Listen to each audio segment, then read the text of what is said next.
Bom, a palestra de hoje, ela faz parte de um conjunto, um ciclo de palestras que compõe o que a gente está chamando aí de pré-programa de proteção à infância e adolescência.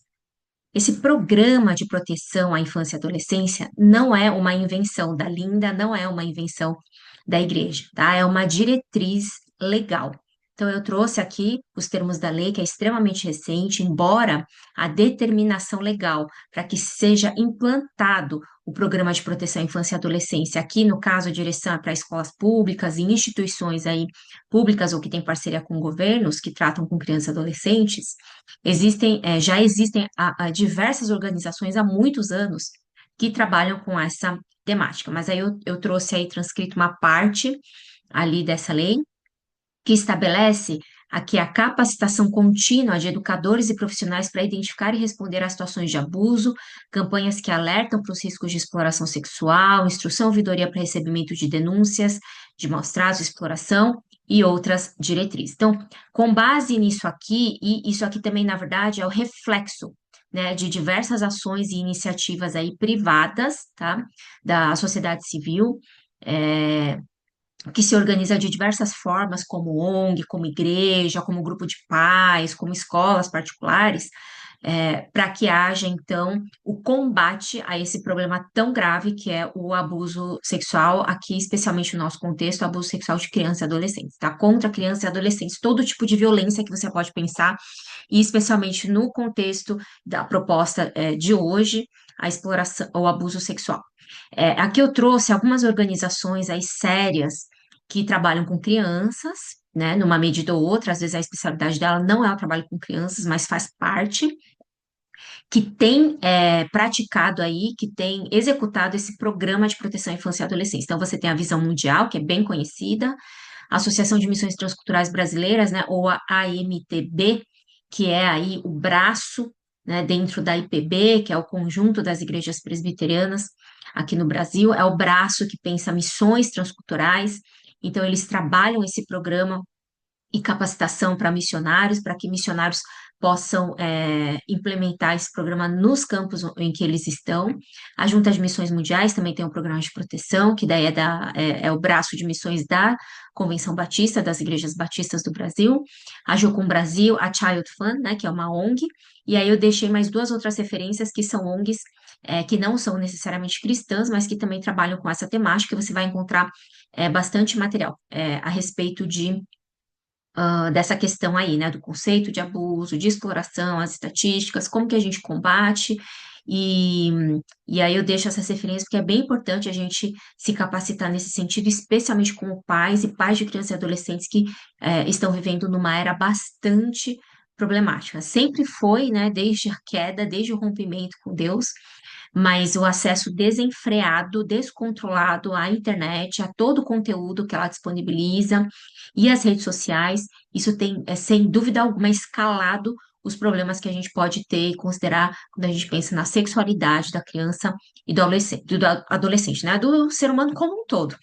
Mas as crianças e adolescentes, eles precisam de uma rede de proteção, porque elas são crianças e adolescentes, tá? Então, quando a gente fala de adultos, a gente trabalha aí conscientização, a gente trabalha ferramentas, discernimento, sabedoria, mas quando a gente fala de criança e adolescente, a gente precisa falar de uma rede de proteção, alguém precisa proteger as nossas crianças e adolescentes, e essa é a proposta aí do nosso programa. A gente deixou como pré-programa aqui, porque a nossa igreja Ionab, a gente está estruturando uma equipe, um protocolo, né, diversos protocolos, até uma cartilha, a gente tem pensado nisso, para que a gente possa ter um programa mais sólido de proteção à infância e adolescência, mas por enquanto essa temporada aí, né, de palestras, conforme o PDF que vocês receberam, que estamos fazendo, eu considero como um pré-programa, né? Não dá para dizer que a gente já tem um programa aí estruturado, mas a ideia é fazer isso, tá? E esse primeiro passo que a gente está dando aqui é extremamente importante. A gente tem, por exemplo, a Igreja Esperança, né, cujo titular é o pastor Guilherme de Carvalho, e ali tem o pastor associado, que é o Igor Miguel, que é um pedagogo cristão, teólogo, e ele, há alguns meses atrás, acho que há uns 2 meses atrás, eles divulgaram, então, a publicação de uma cartilha de proteção, do programa de proteção à infância lá da igreja deles, tá? Tem muitas outras igrejas que fizeram a sua própria cartilha, né? E a cartilha consta aí, né?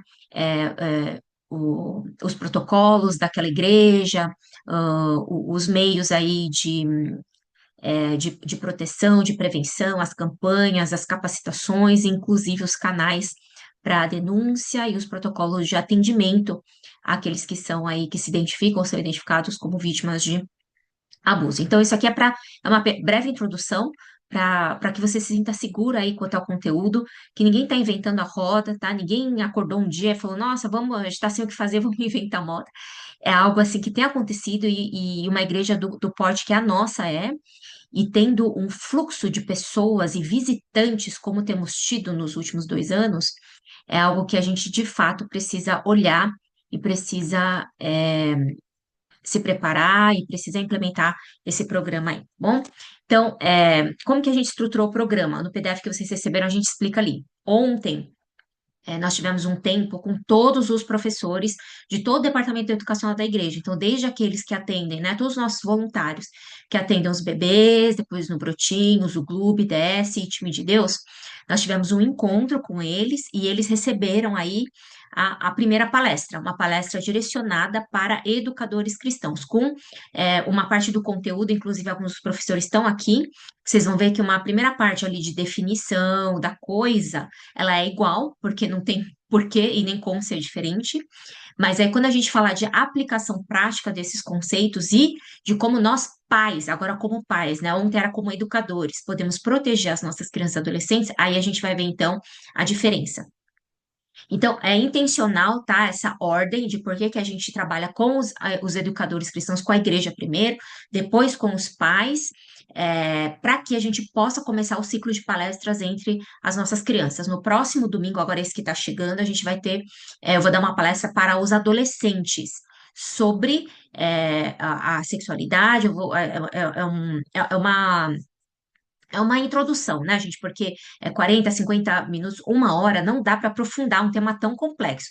Então, a gente organizou assim, mas a ideia do programa de proteção é que a gente possa desenvolver, destrinchar cada um dos temas que são abordados de maneira mais introdutória e superficial nesse momento, para a gente poder abordar com mais profundidade, com calma. Né? Então, ter mais palestras, ter mais encontros, mais dinâmicas com a igreja como um todo, tanto para educadores quanto para pais, especialmente para crianças e adolescentes. Mas a ideia é que a gente vai trabalhar essa questão, vai dar informação para que os adolescentes possam ter ferramentas para se prevenir do abuso sexual, saber o que é, né? E saber como se prevenir e apresentar para eles os canais aí, de ajuda que eles podem procurar, aos quais eles podem ter acesso, no caso deles presenciarem ou mesmo serem vítimas de algum tipo de abuso. Tudo bem? Então, é por isso que a gente entendeu que era necessário preparar os professores da escola eclesial e os pais, porque nesse ciclo de palestras, quando o adolescente ou uma criança, eventualmente, quando eles se identificarem como vítimas de abuso, eles precisam ter um adulto a quem procurar e pedir ajuda e pedir orientação, a quem relatar o que ele está sofrendo, e aí os pais e os professores precisam estar preparados para receber aí essa notícia, serem capacitados a saber como lidar, então, com os casos que eventualmente aí forem aparecendo, forem sendo trazidos à luz, né?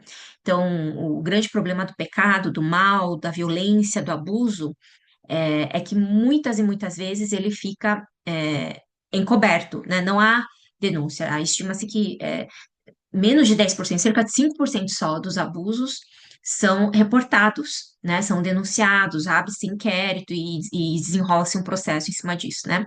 Então, é muito pouco. E existem várias razões, mas uma dessas razões é a falta de informação.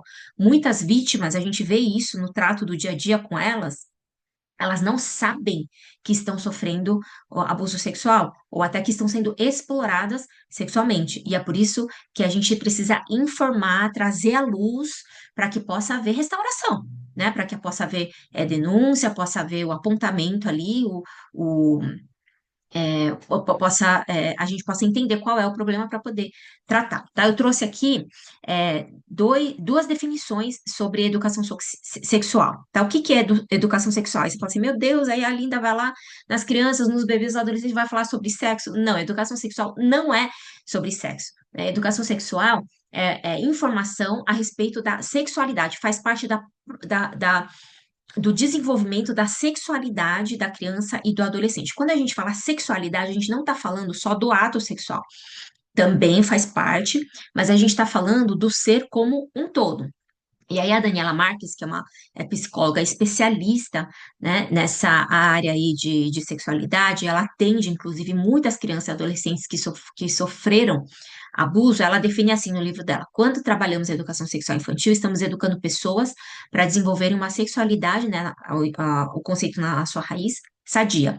A sexualidade de um ser humano é formada por sensações, emoções, relações, sentimentos, afetos positivos ou negativos. Então, a sexualidade, a gente entende que ela é o guarda-chuva maior que abraça diversas áreas da vida. Uma delas, de fato, é a relação erótica de um ser humano com o outro, de uma mulher com um homem, né, que envolve a relação sexual, o ato sexual, mas tem muita coisa mais envolvida nessa questão da sexualidade. Então, porque tá tudo ligado. Então, tem a ver com as emoções, com as relações interpessoais, como a gente entende, como a gente se relaciona, os sentimentos, afetos e assim por diante. A Leiliane Rocha, ela define assim: a educação sexual refere-se ao processo de ensino-aprendizagem da sexualidade humana, desde as informações mais básicas referentes ao corpo, aos órgãos sexuais, o sexo, de onde vêm os bebês, até as discussões e reflexões sobre valores, sentimentos, emoções e atitudes que se relacionem com a vida. Então, é sobre isso que a gente vai trabalhar, e com as crianças e os adolescentes, inclusive, ok? Eu trouxe aqui uma realidade do abuso sexual para a gente entender por que que é necessário falar sobre isso. Então, 79,6% dos autores dos estupros e estupros de vulnerável registrados eram conhecidos das vítimas, né? É muito impressionante e assustador que a grande maioria dos casos de abuso sexual relatados, e a gente sabe que no caso dos não relatados também registrados, né, oficialmente, a grande maioria acontece numa relação de conhecimento, de familiaridade. Então, a vítima conhecia o abusador. Na verdade, quando há relação de confiança, qualquer tipo que seja, isso facilita o abuso, principalmente quando a gente fala de abuso sexual infantil, porque a criança, ela fica vulnerável por causa da confusão daquela relação. Então, às vezes é um tio, é um padrasto, é o avô, é um primo, entende? É um vizinho, um cuidador, alguém que frequenta a sua casa. E aí a criança pensa, é uma pessoa de confiança, é uma pessoa que meus pais confiam, é uma pessoa para quem os meus pais me confiam, né? Às vezes eles me deixam lá na casa daquela pessoa, então isso que essa pessoa está fazendo comigo não deve ser ruim, não deve ser um problema. Então isso confunde a cabeça das crianças, e aí é por isso que, justamente porque os abusadores estão perto, é que a gente precisa informar, a gente precisa educar para prevenir, para proteger as nossas crianças do abuso. 75,5% por cento de todos os estupros registrados foram contra crianças e adolescentes. É claro, porque são alvo fácil, a grande maioria das vítimas são crianças, adolescentes e mulheres, tá?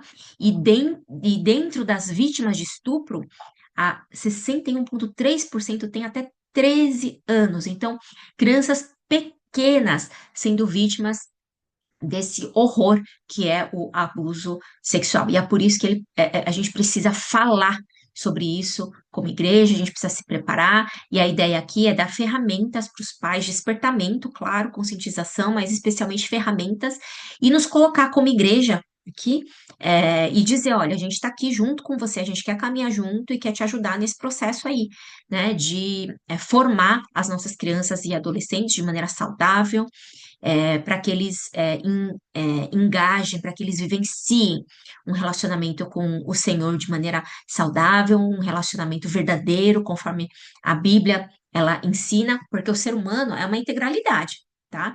Então, se você pega eu vou trazer um exemplo aqui radical. Você pega uma criança que foi estuprada, que foi violentada sexualmente, sequencialmente ao longo dos anos da sua infância e da sua vida, essa pessoa adulta, ela logicamente vai ter uma séria dificuldade de engajar num relacionamento saudável com o Senhor e de ter uma experiência em comunidade, na igreja, de fé que seja saudável, porque ela não tem condições de se relacionar com ninguém, com quem quer que seja. E os reflexos da violência que ela sofreu, eles vão aparecer. Né, na maneira como ela entende e vive a sua fé. Então, a gente entender que o ser humano é essa integralidade nos alerta e nos desperta para a gente poder, com diligência e zelo, olhar para as nossas crianças e adolescentes como seres que são complexos, que têm toda uma integralidade para que a gente possa é, ajudá-los numa formação saudável em toda a sua integralidade.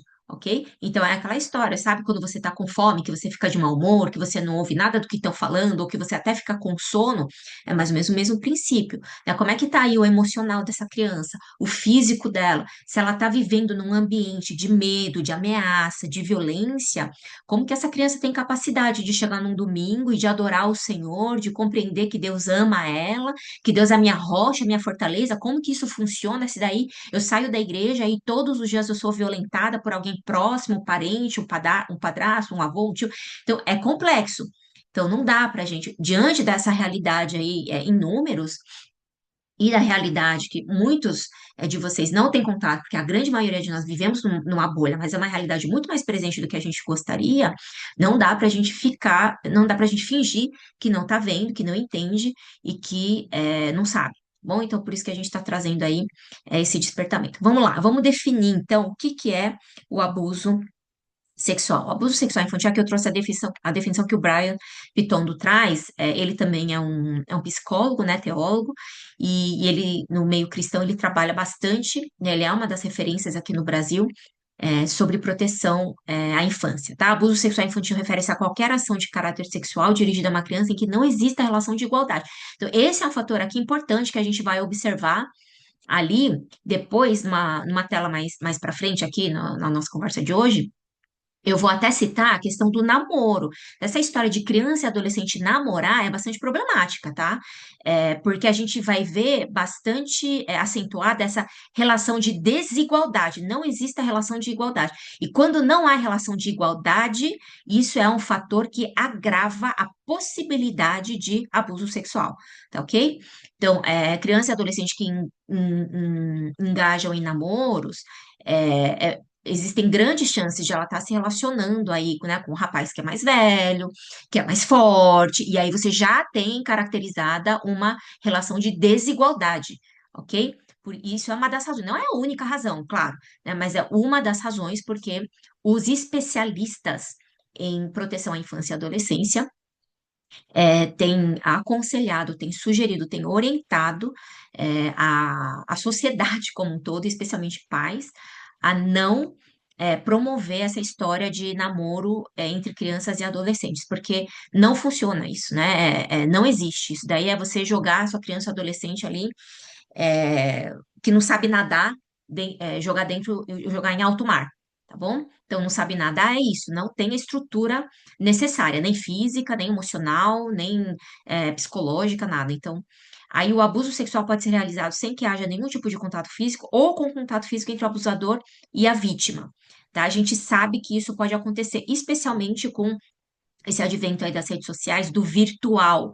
Então, infelizmente, a gente tem muitos relatos, e é uma realidade. A gente teve, né, alguns meses atrás, uma palestra, também aqui no ambiente assim, pelo Zoom, oferecido aos pais da igreja, mas a gente recebeu vários convidados também de outros lugares. Mas, e tá essa palestra sobre as redes sociais, a adultização e a questão ali do abuso. A gente tratou desse tema de maneira mais específica naquela palestra, que ficou gravada e está lá no canal da igreja, no YouTube, né? No canal da igreja. Então, lá a gente observa que é uma realidade, sim, o abuso sexual sem contato físico, que pode ser tanto virtualmente, quando nessa relação de desigualdade a criança é obrigada a fazer coisas, a mandar fotos, a se despir ou a agir, né, para satisfazer a pessoa que está do outro lado da tela. Isso é um abuso, isso se configura como abuso, tá bom? Ou às vezes a pessoa está em contato ali próximo, está presente, ele não necessariamente toca na criança, mas obriga a criança enfim, a fazer coisas, a se despir, ou até a assistir conteúdos pornográficos junto com ele, e isso configura, sim, abuso sexual, porque o impacto ali na mente, nas emoções, na formação da criança, também é um impacto muito prejudicial, é um impacto ali, de violência, tudo bem? Então, eu deixo essa definição para vocês aí. No final da palestra, eu vou deixar as referências de dois livros, e aí eu estou sugerindo aí que a gente rode uma listinha de pedidos, que eu consegui um desconto na editora, para a gente poder disponibilizar aí para os professores, principalmente para os pais, é, esse tema e o acesso a esse tema que foi organizado nesses dois livros, tanto pelo Brian quanto pela Daniela Marques, de maneira bastante didática, e eu acho e eu recomendo que os pais leiam, ok? Quando a gente fala de abuso sexual, a gente pode pensar em três grandes pilares aí do tema. O primeiro é o ciclo de violência. Eu sempre que eu falo desse tema, eu gosto de falar desse ciclo de violência. Porque quando a gente fala de abuso, ele não é assim que a pessoa acorda de manhã, ela fala, agora eu vou abusar uma criança, agora eu vou abusar de um adolescente, eu vou abusar de alguém, e é muito fácil, aí eu pego essa pessoa na força e eu consigo. Não é assim que funciona, né? Na grande, grande maioria dos casos, se não em todos, o abuso sexual, ele só se concretiza porque há um ambiente, há um ciclo de violência aí, que facilita para o abusador, né? E que confunde a cabeça, especialmente a gente está falando aqui de crianças e adolescentes, confunde a cabeça da criança e do adolescente, tornando eles mais vulneráveis a sofrer aquela situação de abuso, tá? Então, a gente pode falar que esse ciclo de violência começou onde? Na queda. Na hora que o ser humano rompeu com seu criador, qual que é a consequência imediata que a gente vê? Muitas pessoas falam ali, né? Que daí o Adão começa a condenar sua esposa, a culpar ela, mas a gente vai ver logo depois que Caim mata o seu irmão. Ele mata o Abel. Então, é ali que começa isso, esse rompimento do ser humano com o Criador, que rompe com o seu próximo. E aí a gente engaja e vive relações que são problemáticas, relações em que a gente agride o outro, seja com palavras, seja com ações, tá? E aí isso começa a se tornar, e quando isso começa a normalizar, aí a gente tem então um ambiente extremamente propício para para o abuso sexual. Tudo bem? Então, a gente tem que pensar sobre isso. Se a maneira como a gente se relaciona, o ambiente onde as crianças estão crescendo, seja na igreja, na minha casa, na sociedade em que eu estou, na escola onde ela está, se esse ambiente é um ambiente que sinaliza é, é, essa queda, tá? E a maneira como eu me relaciono com o semelhante, querendo extrair vida dele para me satisfazer, agredindo, humilhando, estabelecendo essas relações desiguais, usando, às vezes, posição, né, ou considerando, né, uma posição de um cargo, um status social, ou econômico, ou de força física, ou quem nasceu primeiro, quem é mais velho, o que quer que seja, usando e estabelecendo isso como regra, para que haja sempre alguém que possa dominar sobre o outro, isso não é uma relação saudável, isso não é bíblico, tá? O bíblico é o quê? Jesus, que era Deus, se esvaziou, se fez homem e veio servir. Então, esse é o relacionamento que a cruz tornou ali disponível para nós, que é a redenção. Então, o ambiente onde eu vivo, a casa onde eu estou, a maneira como eu ensino até os meus filhos a se relacionarem entre si, a maneira como eu me relaciono com eles, com meu marido, minha esposa, né? A maneira como eu, que estou ali num cargo de poder de decisão dentro da empresa, como eu me relaciono com aqueles que respondem para mim, tudo isso ensina sobre o que predomina aqui. É o estado de queda ou a gente está de fato vivendo os frutos da redenção? E Jesus está de fato sendo Senhor e governando cada área da minha vida. Então é sobre isso, porque quando há essa violência, então isso legitima, né, o abuso. E aí a gente precisa, então, vigiar e tomar cuidado com isso. Então, É, eu queria deixar um destaque aqui sobre o amor. Então, quando a gente fala de amor, a gente pensa no amor. Porque eu amo, eu faço assim, e porque eu amo, eu não faço assim. Isso é extremamente importante. Porque às vezes a gente fala assim, não, porque eu te amo, né? A gente pode pensar, a grande maioria ali do perfil do público da nossa igreja, né? Filhos de imigrantes, né? Vocês devem ser segunda geração ou terceira, mas a gente viu isso, né? A primeira geração dizer, porque eu te amo, eu trabalho, né? Muito duro e eu pago uma escola boa e eu compro roupas boas para você. Então, essa é a maneira de amar, porque eu amo, eu faço isso, né? Mas e porque eu amo, eu não faço. O que que entra aí? É isso que a gente precisa pensar. Porque eu amo, eu não vou te agredir com palavras, eu não vou te xingar de nome, eu não vou te humilhar publicamente. Estou pensando aqui, gente, na relação dos pais com os filhos, tá? Porque esse é o nosso conceito, o nosso contexto. Então, pensem sobre isso. Então, você pode falar assim: não, eu amo meu filho. Se eu perguntar para ele, você acha que o papai e mamãe te amam? Ele vai falar: ah, não, eu acho que você me ama. Por quê? Daí ele vai dizer: não, eu acho que você me ama, porque você me dá comida, porque você ora comigo, porque você me abraça quando eu tô triste, porque você me consola. E se a gente perguntar para ele assim, porque eu te amo, o que você sabe que eu não faço porque eu te amo? E aí, será que ele pode dizer, "Ah, porque você me ama, você não grita comigo, você não me xinga de nome, você não me humilha, você não me espanca, né? Então você não.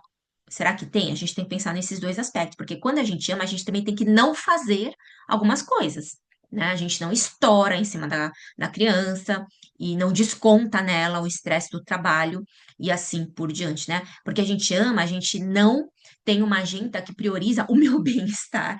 Gente, é uma fase aí, né, da nossa experiência como pais, que é difícil mesmo. A gente, lógico que tem que cuidar de nós mesmos, né? Tem que prezar pelo bem-estar, mas é na hora que sobra, não pode ser prioridade da agenda. A prioridade é outra. Tem um ser ali, que a gente precisa amar, servir, orientar. É um ser que é frágil, que precisa de proteção. Ok? Então, quando a gente fala de ciclo de violência, a gente pode pensar em tudo isso. Eu citei aqui várias vezes, eu repeti, mas eu vou continuar repetindo, porque eu sei, infelizmente, que é uma realidade em muitas famílias, tá? É, que é uma realidade do ser humano, né? Mas é isso. Você, como aquele que anda com o Senhor, você precisa buscar esse enchimento do Espírito Santo. É sobre isso, é por ali que começa. Como que eu posso ser um bom pai, uma boa mãe? Você está cheio do Espírito Santo.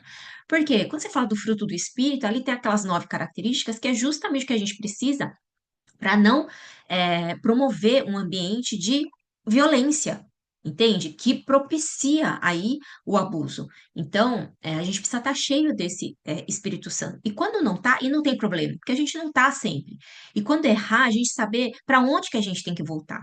Né, que o problema não é o marido, não é a esposa, não é fulano, não é ciclano, não é porque a gente está tendo dificuldade financeira, não é porque não está vendendo, né, a loja não está vendendo. Não, o problema tá que está faltando o Espírito Santo dentro de mim. Então eu preciso me fortalecer nele. E aí criar então um ambiente, ensinar as crianças sobre isso, a maneira de se relacionar, de se perceber, né? Isso a gente ensina através do relacionamento, não é dando palestra para a criança como ela se relaciona, como os relacionamentos funcionam, mas é como a gente se relaciona com ela, ensina ela a se relacionar com o outro, né? A gente cansa de ver tantos vídeos, tanto material bom, inclusive, né? Até memes que são compartilhados aí nas redes sociais de como a criança vê um adulto fazendo e ela simplesmente imita aquela atitude. Né? Dependendo da idade que ela está, não tem nem capacidade intelectual para elaborar que aquilo que o adulto fez é algo muito feio que ela não deve fazer. Não tem, ela não tem condição de fazer esse julgamento. Ela vai ter mais para frente, né? Ou talvez não. Ou se é uma criança que desde pequenininha cresce num ambiente, por exemplo, de violência, de agressão, de xingamento, ela nunca vai perceber. Ela vai se tornar um adulto que reproduz aquilo que ela entendeu que é assim que se relaciona com o outro.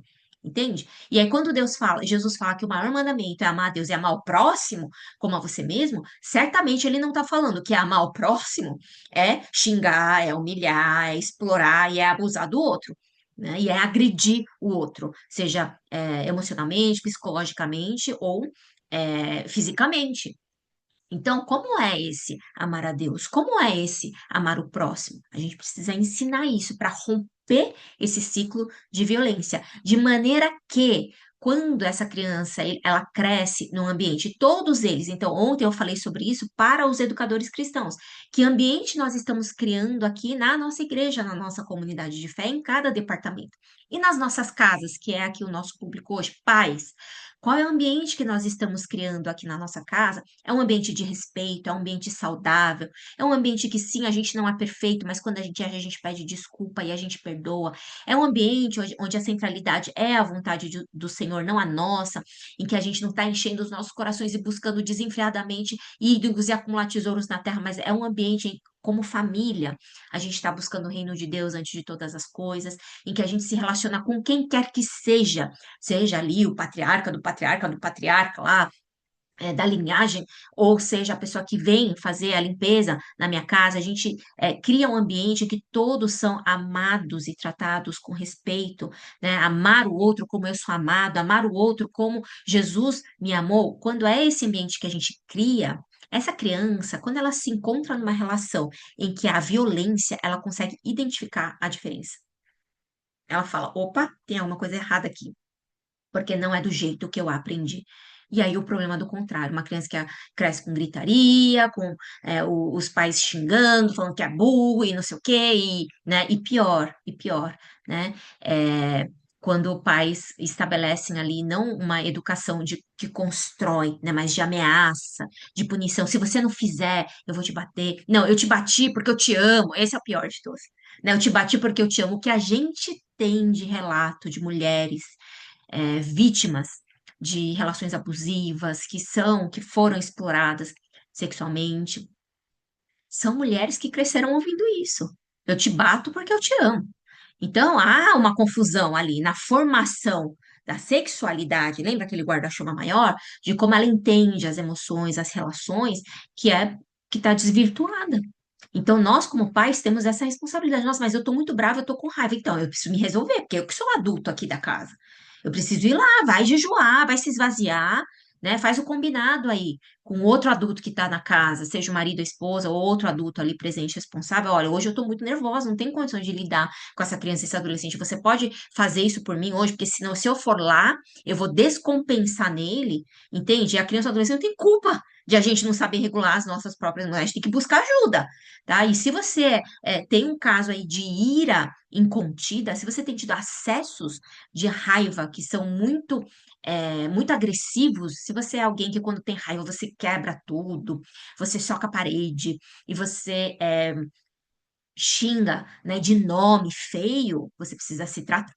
Você precisa buscar aconselhamento cristão, você precisa buscar terapia, e especialmente se você tá, pai e mãe tá criando criança e adolescente, você precisa se tratar, porque quando você alimenta esse ciclo de violência, você torna ali familiar a violência, essa criança e esse adolescente se tornam mais vulneráveis ao abuso, tá? O outro pilar ali, quando a gente fala de abuso sexual, então, é a estrutura das relações, né? As relações interpessoais e sociais. Eu já falei um pouco disso, mas é aquilo, né? O que que a cruz, a redenção, ela faz? Qual é o efeito da redenção na maneira como a gente se relaciona com as pessoas e como a gente se entende? Gente, isso é extremamente importante, tá? Então, assim, a gente vê muito isso, né? Pais que criam crianças e adolescentes e trazem uma ênfase muito grande, às vezes, no desempenho escolar, né? E isso muitas vezes, gente, tem a ver com uma compensação de um problema que você tem, tá? Então, precisa olhar para isso e não ficar reproduzindo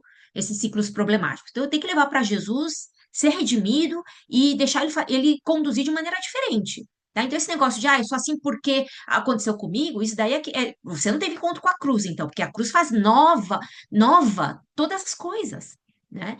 Então, quando a gente fala de identidade, de formação, de percepção de si, de autoestima e tudo mais, ela é construída, tá bom? E ela é construída de diversas formas, aquilo que a gente que é falado, mas aquilo que é experienciado. Então, aí a gente volta aqui, então, os pais que dão ênfase demasiada no desempenho escolar, né, na aparência física. Então, você que tem um problema muito grande, porque a sua filha, o seu filho são mais fofinhos, entende? Ou não tem um desempenho escolar bom, e daí você começa a associar o valor, a dignidade dessa criança com a nota que ela traz, né, com o resultado ali escolar, do desempenho acadêmico, ou você relaciona isso com a estrutura física dela, e você fala assim, ai meu Deus, se você for gorda, assim, ninguém vai querer te namorar, ninguém vai querer ser seu amigo. Gente, isso é uma violência que os pais cometem contra a criança e o adolescente. Entende? Se até adulto vai sofrer com isso, imagina a criança e adolescente que ainda está entendendo e está construindo esse negócio de quem eu sou mesmo. né? E aí, quando ela ouve de alguém que é o pai e a mãe dela, uma pessoa ali do círculo de confiança, que porque eu sou gorda, ninguém vai querer ser meu amigo, ninguém vai querer ser minha amiga, aí eu trago uma deturpação daquilo que Deus criou, porque de quem Deus criou? Porque Deus criou os nossos filhos com a sua imagem e semelhança, né? E na cruz, quando a gente é redimido do pecado, o que é formado em nós? É o caráter de Cristo. É isso que a gente tem que buscar. Tá? A nossa identidade precisa estar firmada e baseada nisso. E ela não pode se abalar porque eu tirei uma nota ruim num dia, ou porque eu estou vivendo uma fase de crescimento e eu estou, né? Principalmente a fase da puberdade, aí a gente vê os adolescentes cheios de espinhas, né? Às vezes até exalando um cheiro diferente, os pais precisam tomar cuidado, pais de adolescentes. Pode fazer brincadeira de, ai, credo, sai que você tá fedendo aqui, não sei o que, ai, esse cara espinhuda, não sei o que, sai que nojo dessa. Tem que tomar muito cuidado, porque é uma fase de formação, de construção. E aí você pega, você coloca um tijolo lá, a sua dignidade tem a ver com a sua aparência. E aí pronto. E aí é isca fácil. A gente falou disso na palestra sobre redes sociais e a adultização. Essa criança, ela vai buscar, né? Ela vai se tornar uma jovem, um adulto que busca o quê? A aparência a todo custo, porque o valor dela tá nisso. Entende? Então, é muito fácil ela cair numa proposta enganosa, né? De um relacionamento enganoso ali e acabar caindo numa rede de tráfico. É o que a gente vê por aí acontecer é, infelizmente, diversas vezes. Então, a gente precisa ter diligência, intencionalidade, temor, a gente precisa fazer com cuidado, né? Como se fosse assim, a gente estivesse moldando, entende? Um vaso de barro, não é? Você dá um cutucão sem querer, aperta mais forte, o negócio desmorona, é mais ou menos isso. A gente tem que pensar que nossas crianças, elas estão em formação. É Deus que está formando elas, mas Ele usa a gente. E às vezes o que a gente está fazendo é isso, é fazer a maior bagunça lá, e Deus está fazendo do jeito que Ele quer. Ah, mas eu não era o filho que eu queria, eu sonhava que o meu filho fosse médico. Problema seu, que você sonhava. Um sonho que não tem nada a ver com o sonho, o propósito de Deus para a vida dela. O sonho nosso como pais tem que ser que eles amem o Senhor mais do que todas as coisas e façam, inclusive, sigam a carreira que Deus tem para eles. Não fazer cumprir o seu sonho. Porque você está compensando aquilo que você não teve, ou sei lá, você é mal resolvido, entende? E aí tudo isso vai afetando de maneira muito violenta as nossas crianças e adolescentes. A gente tem que pensar sobre isso. Qual é a identidade? Quem Deus diz que meu filho é? Você já pensou sobre isso? Né? Faça esse exercício de orar junto com seu marido, com a esposa, junto com a avó, quem é o outro adulto, né, que cria essa criança junto com você, e pensar, Senhor, quem é essa pessoa que o Senhor criou? Qual é o propósito que o Senhor tem para? Porque o que a gente tem que fazer, a gente é servo de Deus, né? Os filhos não são nossos. A gente está aqui para cumprir uma missão, que é participar do que Deus está fazendo na vida deles. E daí discernir o que será que Deus quer fazer na vida deles, quais são os dons que Deus deu para eles. E aí a gente poder amar e servir os nossos filhos para que eles possam viver aquilo que Deus tem para eles, certo? Então, é sobre isso, né? Quando eu falo de identidade e propósito. E aí, o problema da normalização da violência, que é o que eu já citei aí, no item anterior. E o terceiro pilar, então, é o problema do fomento, né? De tudo isso que a gente falou antes. Bom, então, ó, o preconceito, as mentiras, né, que distorcem a formação da identidade dessa criança aí e adolescente, e aí, uma realidade muito presente, infelizmente, em muitas escolas, que é a questão dos jogos sexuais entre crianças e adolescentes.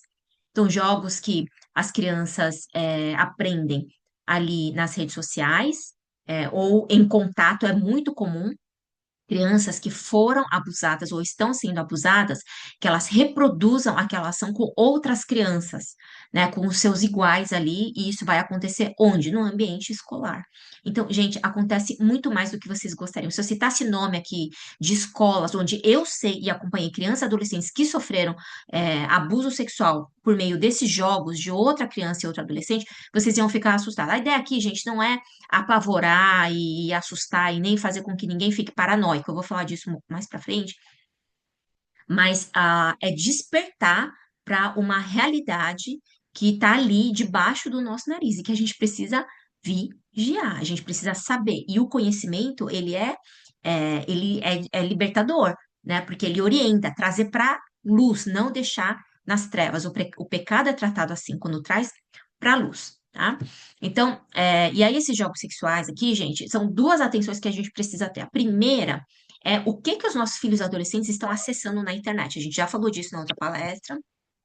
Eu recomendo que você revisite, que você ouça. Então, o que que os nossos crianças e adolescentes, que tipo de conteúdo eles estão tendo acesso na internet? Porque lá eles aprendem e depois eles reproduzem. Segundo, quando a gente fala de jogos sexuais, quando a gente instrui as nossas crianças, a gente vai falar disso, as crianças vão saber, de novo, quando chegar na escola e um amiguinho chamar para fazer aquela brincadeira, chamar para o banheiro e começar a tocar nele, ou começar a reproduzir o abuso que o amiguinho sofreu, o seu filho, a sua filha tem que saber que aquilo é um abuso, tem que saber que aquilo não é apropriado, que não devia estar acontecendo, para que identificando ela possa reportar isso para um adulto, né? No mínimo, sair correndo. Entende? Então, mas para isso a gente tem que ensinar, a criança tem que saber que aquilo não é para ser feito. E isso acontece por meio. E como que ela vai saber disso? Informação e formação, tá? E isso que a gente está fazendo aqui também. Então, redes sociais, eu vou pular isso aqui, tá? Porque a gente já tem uma palestra que fala sobre isso. E aí vamos lá, então. A educação sexual é a responsabilidade dos pais. Informação. O que que é informação? Eu deixo aqui informação, formação e aí o problema da erotização precoce. Aí eu vou destrinchar isso aqui agora. Informação é conscientização e ensino, é explicar, tá? E aí isso aqui tem que acontecer como iniciativa dos pais. Então você fala assim, ah, eu vou esperar, né? Porque uma hora ele vai me perguntar de onde que os bebês vêm. Hoje foi interessante que justamente hoje eu sigo a Luciana Temer, que é a fundadora do Instituto Liberta, que é uma instituição grande que trabalha com proteção às crianças, né? Eu conheci ela pessoalmente, eu tive esse privilégio, eu vi ela pessoalmente, e ela postou lá uma arte que postaram uma frase que ela falou numa entrevista que ela deu, que ela falou assim, que esse tempo que a gente achar que o problema de educação sexual é os nossos filhos perguntarem da onde vêm os bebês, que a gente está dormindo no ponto que a dúvida deles não é mais da onde estão vindo os bebês, mas é eles entenderem que o conteúdo pornográfico ao qual eles têm esse acesso desenfreado, quando pais não monitoram a relação deles com as redes sociais, é eles saberem que aquele conteúdo pornográfico tá viciando o seu cérebro num comportamento que é problemático, que é um comportamento de exploração, e aquele conteúdo é um conteúdo em que certamente alguém está sofrendo abuso e exploração sexual, aquilo está gerando dinheiro, para quer dizer, tudo errado, e os nossos filhos estão tendo acesso àquilo, e eles podem estar tendo acesso àquilo, e eles sem saber o quanto aquilo é problemático. O problema que os nossos filhos estão enfrentando e por que eles precisam de educação sexual hoje é mais isso do que da onde vêm os bebês. Entende? Então, assim, precisa ter iniciativa dos pais. E aí, o que que eu recomendo? Que vocês façam, que os pais façam, que é como eu trabalhei na minha casa, um prático mesmo, né? Que você, intencionalmente, você vai pegar, daqui a pouco eu vou falar essa parte de baixo, que é informações por faixa etária, algumas dicas práticas, mas de você pensar, né? Quantos filhos você tem, que idade que eles estão, e daí você organizar, ó, acho que nessa idade dá para falar desse tema, desse jeito. Na outra idade, e aí você observar, olha, eu tô percebendo que meu filho agora entrou na pré-adolescência, que já tem sinais de puberdade. Então, eu já preciso falar de outros assuntos. Ah, meu filho ainda é muito bebezinho, ainda não tem. Então, é de outro jeito que eu vou falar. Mas, assim, para cada fase da vida, a gente precisa assumir essa nossa responsabilidade, porque se a gente ficar pensando, quem vai falar e ensinar para os meus filhos? Ninguém vai, é você que tem que ensinar, porque você é o pai e a mãe, você é o responsável. Então, você tem que se organizar e a ideia é a gente disponibilizar materiais, muitas referências que a gente traz em todas as palestras para famílias, né? E sobre esses temas diversos. Você pode ir atrás, você pode fazer um curso pago, tem curso de todos os valores que você pode imaginar, curso caro, curso bem barato, e-books, né? Livros, boas bibliografias. Então, só de você seguir o perfil do Instagram da Leiliane Rocha, por exemplo, as lives que ela tem até no YouTube, tudo de graça. Só de você consumir aquele conteúdo, você já se prepara e já tem ferramenta suficiente para iniciar uma educação sexual ali, que eu vou dizer para você que é suficiente.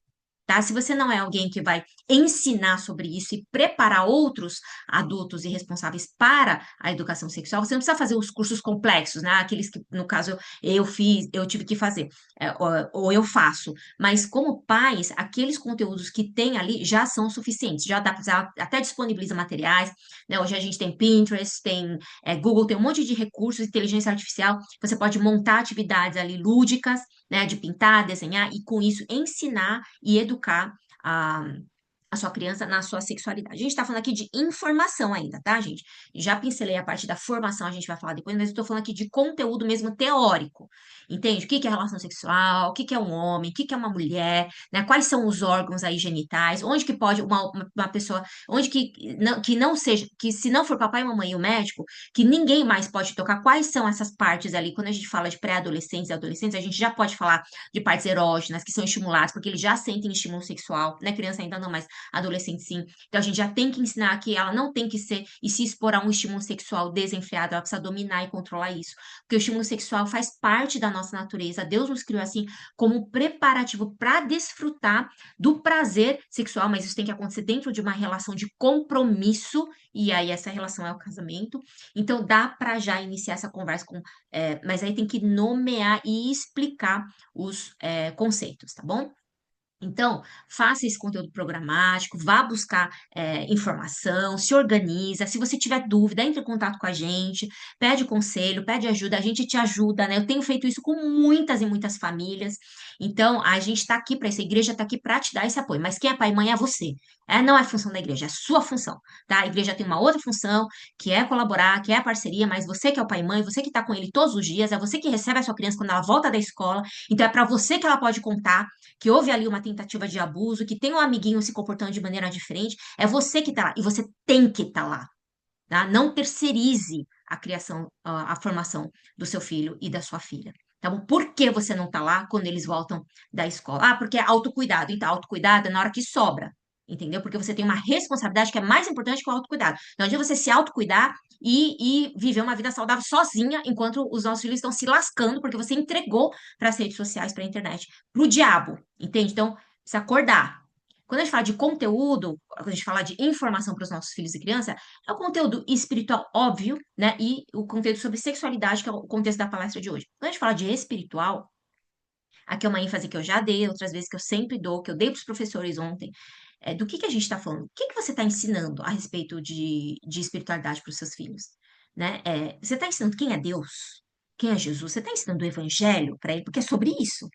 Porque o que vai salvar ele não é ele não faltar no domingo, não é ele ficar sentado na hora do louvor, né? Coitado, crianças hiperativas ainda, né? Com todo o estímulo. Olha só que loucura. Você deixa a criança ser extremamente estimulada pelo contato com as telas, porque você não controla, você não está olhando.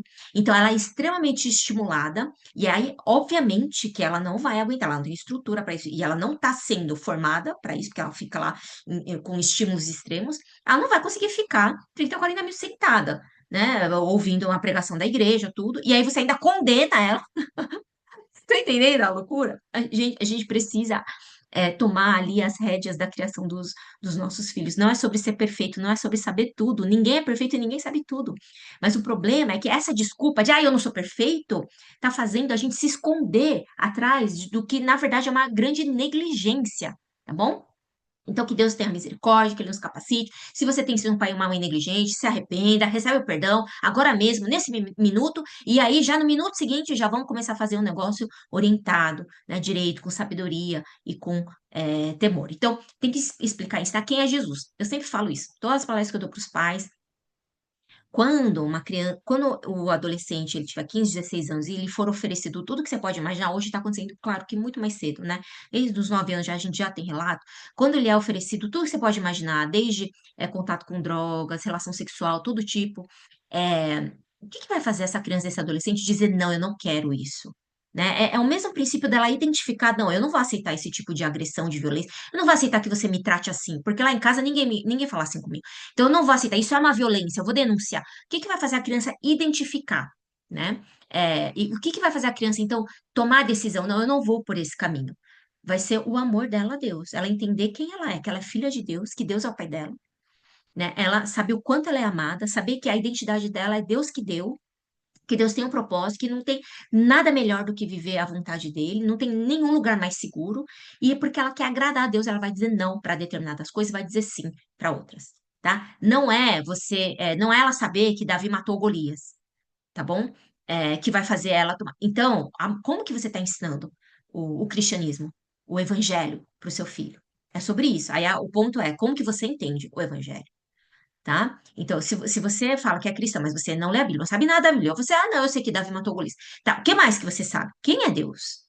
Qual foi a consequência? Como que as consequências da queda, elas estão presentes na sua vida hoje? Como que as consequências, né, os efeitos da cruz, da redenção, como que isso reorienta a sua vida hoje, a maneira como você se relaciona, como você lida com o seu dinheiro, com o seu tempo, no seu trabalho e todas as outras coisas. Quem é você? Qual é o propósito? Para onde você está indo?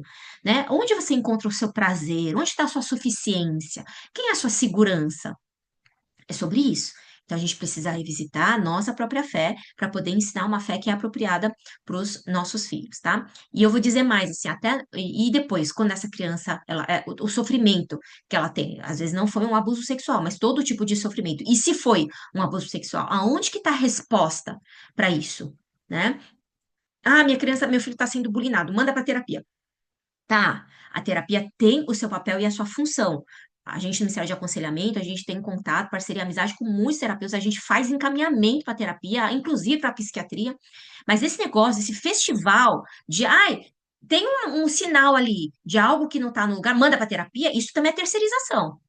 Isso também é terceirização. E eu tenho visto muita gente, inclusive, procurando aconselhamento, que é porque não quer assumir a responsabilidade do papel de pai e mãe. E eu tenho falado isso para pais e mães, né? Então, a gente precisa tomar vergonha na cara, precisa se arrepender, colocar o joelho no chão, ter temor, assumir a responsabilidade e criar os nossos filhos da maneira como Deus ensina a gente a fazer isso, a maneira como o Espírito Santo de Deus que ele nos concede ali, como selo da salvação, como ele nos ensina e nos conduz, porque é ele quem nos dá a sabedoria de Deus, tá? Então, ser cheio do Espírito é isso, gente. É uma questão de agenda, de prioridade, de onde que está o nosso coração. Isso vai se refletir na maneira como a gente cria os nossos filhos e a maneira e aquilo que a gente ensina para eles torna eles conscientes ou vulneráveis a todo tipo de abuso, tá? E aí, quando a gente fala de sexualidade, a gente tem que falar de emoções, do corpo, dos limites, dos relacionamentos. Então, tem que explicar e nomear, tá? Então, quando, por exemplo, você tem uma criança pequena que tá chorando, uma criança de 3 anos, ela nem sabe, ela chora, ela não sabe que ela tá chorando, ela tem uma frustração, mas ela não consegue elaborar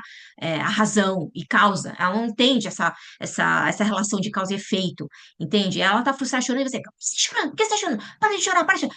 Entende? Se você chorar, você vai apanhar. Gente, a criança não sabe. E aí, o que que você está ensinando para ela? Que chorar é ruim, que aquilo que ela está sentindo, a frustração dela, nem importa. Para mim, não importa, para ninguém importa, né? Porque eu estou ocupado fazendo outra coisa e aquilo está me atrapalhando. E é isso que a gente está ensinando sobre emoções para ela. E tá errado. Lógico que a gente não vai ensinar para uma criança que está frustrada, isso mesmo, se joga no chão do shopping, bate em todo mundo, esperneia, porque você tem que extravasar. E claro que não, isso não é bíblico. Onde que está o domínio próprio, a mansidão, onde que está, né? E crucificar todas as coisas e que a vida de Cristo viva em mim. Então, onde que tá? Então, não é sobre isso. Mas é acolher, é validar. Eu entendi. O que que você tá frustrada, né? Eu sei, eu entendi porque você tá frustrada. Mas para você poder dizer, então, mas quando não é porque você tá frustrado que você pode ofender o outro, que você pode gritar, entende? Mas é esse passo a passo. A gente não faz. Ou a gente fica só no, você tá frustrado, oh meu Deus, coitadinho. E aí você quer brigar com o professor, quer brigar com Deus e o mundo. Até com Deus você quer brigar porque o seu filhinho ficou frustrado. Problema. Ou a gente está no outro lugar, que a gente nem sabe se ele está frustrado, não interessa, que a gente só quer que ele pare de chorar porque aquilo está me irritando. Também é problema. Então, esse processo ali de conduzir no processo todo, de acolher, de ensinar sobre as emoções e como ele lida com as emoções, a criança lida, isso é um processo que dá trabalho, gente, né? Mas é isso mesmo. Tá tudo certo. Meu Deus, não sabe que dá tanto trabalho. Então, não sabia, mas agora já tá sabendo. Entendeu? Então, o que não pode é ficar fugindo do trabalho, terceirizando, fazendo ele mal feito. Tem que fazer com diligência, ok? Então, explicar sobre o corpo. Agora eu vou passar aqui para faixa etária. Ah, eu não deixei aqui, mas eu vou falar para vocês então. Se alguém estiver anotando. E o que que a gente tem que fazer? Nomear, tá bom? Quando a gente fala do corpo, então a gente vai nomear para ensinar os limites. Então, isso é extremamente importante. Quando a criança, ela já entra na fase de linguagem, a partir dos 2, 3 anos, ela já consegue repetir com você, né, as palavras e as suas ações. Então, é quando a gente já pode começar a educação sexual propriamente dita, tá? Antes disso, com bebês, já dá para fazer? Dá. Como que faz com bebês? Quando você repete, né? E a maneira como você trata com ele. Então, embora o bebê ainda não tenha linguagem, né, e não fala tudo, ele tem a percepção. certo? Então, você fazer questão de você trocar o seu bebê, de você dar banho no seu bebê, de você sempre ser o pai. Então, ah, não, mas é que eu trabalho e tal, tem a babá, tem o cuidador, eu tenho que deixar na casa de alguém. Ok, mas a parte do banho, sabe, de faça questão de você fazer. Entende? Porque isso vai trazer para a criança ela vai crescendo dentro dessa percepção. Então, ela vai se sentir segura quando papai e mamãe me dão banho. Quando outra pessoa vier me der banho, isso já. E aí é um sinal de alerta, entende? Isso daí é um mecanismo que você já está ensinando para a criança. Agora, se a criança largar, qualquer um entra lá e dá banho, isso é problema, entende? Então, é sobre isso também que é importante e de você tá a presença, né, de todas as formas. Quando a criança entra na linguagem, daí você já pode repetir com ela. Então, quais são as partes, os órgãos genitais? A gente teve a palestra da Márcia Barbucci, né, acho que é uns 2 anos atrás, e ela falou disso de maneira bem específica. A Leiliane Rocha vai falar disso, vai trazer material. Então, siga ela nas redes sociais, consuma o conteúdo dela.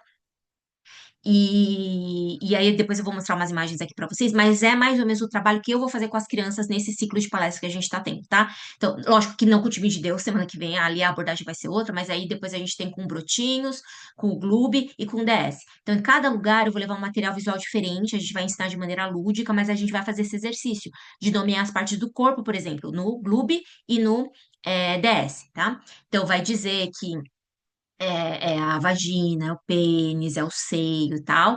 E aí, DS, que já começa a puberdade e depois a adolescência, a gente já vai explicar quais são os limites, onde que pode, onde que não pode tocar. Mas as crianças menores, na fase de linguagem, já pode falar. Então, você fala assim, ah, que vagina, né? Esse aqui, só o papai e a mamãe que pode tocar, né? Se é uma outra pessoa falar que quer colocar a mão aqui, pode ou não pode? Não. Aí pode colocar a mão na vagina e fazer não. Aí a criança vai repetir, porque ela tá na fase da linguagem.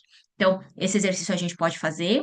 Depois, com os maiores, daí a gente pode fazer de maneira mais categórica, explicando que daí eles já entendem. Ó, você entendeu essa parte quando estiver dando banho, né? Você entendeu que ninguém pode, você não pode abaixar a calça, não pode mostrar para ninguém. Se alguém pedir para ver, você tem que falar que não e assim por diante, tá? Então, ensinar quais são os limites, porque você pode explicar que as partes são as partes íntimas, né, os órgãos sexuais, e esse Deus criou para ser desenvolvido e que ninguém pode tocar, só o papai e mamãe para cuidar, os médicos também, mas aí depois é só na relação do casamento, que o toque dá prazer. E aí você já pode explicar, porque a criança já entende, e que isso então precisa acontecer uma relação de intimidade. Às vezes você pode explicar também assim, ah, quando você faz xixi e cocô, né, para criança da idade já escolar, você faz com a porta aberta, você chama todo mundo para vir ver, você faz xixi e fala, não, mamãe, claro que não.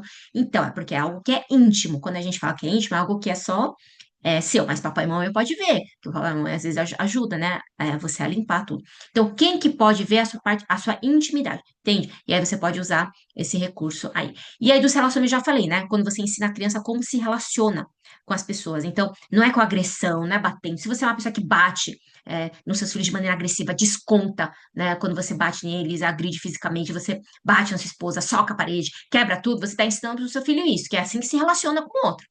Entendeu? Então, quando alguém se relacionar assim com ele, com violência, ele vai falar, tá tudo bem? Porque é assim sempre que meu pai e minha mãe se relacionaram comigo. Então, pensem sobre isso. Então, bebês, assim, repetição, fase da linguagem, né, pré-escolar, então, nomear e fazer repetir. Depois, a infância, a gente pode pensar em idade escolar, que é nomear e explicar. Daí você pode usar desenhos, tem muitos livros legais com imagens, editora W4, tem vários livros que a própria Daniela Marques fez, infantis, tá? Que explicam esses limites do corpo, tudo, e pode também fazer por meio de brincadeiras. Pré-adolescência, daí é explicar e fazer perguntas. Você já ouviu falar de tal, tal? Porque muito provavelmente ela já ouviu. Daí é importante você entender o que que ela entende sobre aquele assunto, para você poder então dar uma resposta ali correta, né? Uma fonte ali correta da coisa. E aí, a adolescência também explicar. E, gente, fase da adolescência é escuta. Escuta, tá? Porque provavelmente na adolescência, os seus adolescentes já estão ouvindo de tudo que você pode imaginar e nem imagina. Então, se você não escuta eles falarem, você não sabe o que que eles estão ouvindo. E daí não adianta você só falar, porque a cabeça já tá cheia de um monte de coisa e o que você tá falando não tá entrando. Quando você escuta, eu gosto de usar essa imagem, essa ilustração. Quando você escuta, o que tá na cabeça dela tá saindo para você, e aí tem espaço para você colocar a informação certa, né? Muitos pais de adolescentes não têm paciência para deixar o filho terminar a frase. Isso é um problema que você tem de paciência, de longanimidade, de domínio próprio, que é que você tá faltando Espírito Santo. Tem que ouvir os nossos filhos, deixar eles terminarem as frases, né? Não ser assim, ingênuo de quando eles trazem um assunto diferente, você, meu Deus, onde você ouviu isso? E começa a condenar, que porcaria você tá vendo? Com quem você tá andando? Não. Gente, calma, você nem deixou ele explicar, nem deixou ele terminar a frase, nem deixou falar. Então, gente, precisa de calma. Entendeu? Se você não consegue, tem que se tratar, tem que buscar aconselhamento, tem que orar, jejuar, não sei. Vem pedir oração, a gente ora com você. Então é isso. Fala, nossa, filho, tá bom, mas onde você ouviu isso? Como que foi? Ok. Tá, quem que comentou isso com você? É sempre assim. E aí a gente vai conversando. Então é a escuta. Escuta é o quê? Não é só você ouvir o que ele tá falando, e você tá fazendo as suas coisas. Mas é entender o que que ele tá pensando sobre aquilo. E aí você tem que deixar ele falar, porque senão você não vai nunca entender, porque você não tá ouvindo, tá? Quando a gente fala de informação, aqui a maior parte eu já falei. Então, é relacionamento, né? Então, o problema do ambiente de violência e agressão, por meio de falas, né? Meio de disciplina, o problema da exposição pública. Então, você é aquele, porque você sofreu isso, que humilha seu filho na frente dos outros. Sabe quando tá uma reunião com amigos, tá no aniversário, ou então no encontro de família, você fala, esse aqui, meu Deus, esse aqui é um idiota. Porque... Nossa, você tem que ouvir, tem que ver aqui, assim, o cheiro do cocô desse ser aqui, sabe? Expondo e humilhando as crianças e adolescentes na frente dos outros, tudo isso são tipos de violência e agressão verbal, emocional, né? Porque você está expondo. Isso é muito maléfico para as crianças. Para que que você vai expor e humilhar? Porque você quer ser engraçado? Você está carente? Né? Você quer ser engraçado porque você quer ser aceito, você tá com problema. Você não faça isso às custas da sua criança, principalmente do seu adolescente. Tá? Então, esse tipo de exposição pública, de repreender pública, não faça isso, não repreenda publicamente. Se seu filho cometeu um erro grave, chama no canto para repreender, principalmente, gente, pré-adolescente e adolescente, junto quando tá com os amigos, pelo amor de Deus. Né? Então, chama no canto, você tem que respirar fundo, engolir seco. Claro que se o seu filho estiver agredindo alguém, você tem que intervir, obviamente, né, para impedir aquilo. Mas se não, você vê um comportamento, uma fala que você não concorda, que você condena, não faça, não exponha o seu filho publicamente na frente dos outros, porque isso humilha, tá? Isso vai gerar todo um ambiente ali de humilhação sucessiva, né, de agressão e torna o adolescente mais vulnerável ao abuso, tá? Então, escuta, responda com perguntas, tá bom? O que que é responder com perguntas? Quando a criança chega assim, mamãe, o que que é sexo? Por exemplo, seu filhinho pequeno chegou em casa e falou assim, mamãe, o que que é sexo? Papai, o que que é sexo? Aí vai dizer, ai meu Deus, não sei o que, não, não, não. Você pergunta, o que que você acha que é sexo? Entendeu? Porque daí você vai saber onde ele ouviu essa palavra e como que ele ouviu. E isso já vai te ajudar muito a saber o contexto, onde que tá, sabe? Não, porque daí eu vi que meu primo mais velho lá, ele tava vendo um vídeo e aí eles estavam falando disso. Aí você, opa, aí você fica alerta. Olha só, o primo mais velho dele já tá tendo conteúdo ali, né, erótico, e aí então eu tenho que ficar mais vigilante. Não posso deixar tanto meu filho pequeno, né, brincando com esse meu sobrinho que é mais velho. Então, aí a gente vai tendo essa percepção para justamente poder proteger as nossas crianças. Que é aquilo? Como você acha que é? Onde que você ouviu isso? Então, responda com perguntas para poder criar o diálogo e poder ouvir e compreender ali qual é a informação que seu filho, que sua filha tem, tá bom? Aí aqui a autoridade pela coerência e vida de Cristo, porque não é no grito que o seu filho vai te obedecer, não é no grito que a sua filha vai te respeitar, gente. Não é no grito, não é na força. Esse negócio de ficar trancando no quarto, de ficar desligar a luz e fazer olhar para a parede, gente, isso é uma violência. Tá? Isso é uma violência, principalmente crianças pequenas. Claro que para cada fase, para cada faixa etária, existe um tipo de disciplina que funciona melhor, tá? Você acha que se você bater no seu filho de 16, 17 anos que tá maior que você, acha que isso vai resolver alguma coisa? Não vai resolver nada. Só vai comunicar que é assim que você se relaciona com a pessoa que te desagrada. Entende? Então, como que cada faixa etária responde a quais tipos de disciplina? Esse é um assunto interessante também, não é o caso aqui, não dá tempo de falar, mas pensem sobre isso. O que está funcionando e o que não está funcionando, tá? Então, uma coisa é você privar né? Uma criança mais velha que vai sentir a dor da privação, né? Como disciplina, mas você privar uma criança pequena de algo que é essencial, aquilo que comunica para ela conforto, isso é uma violência contra ela, porque ela não entende.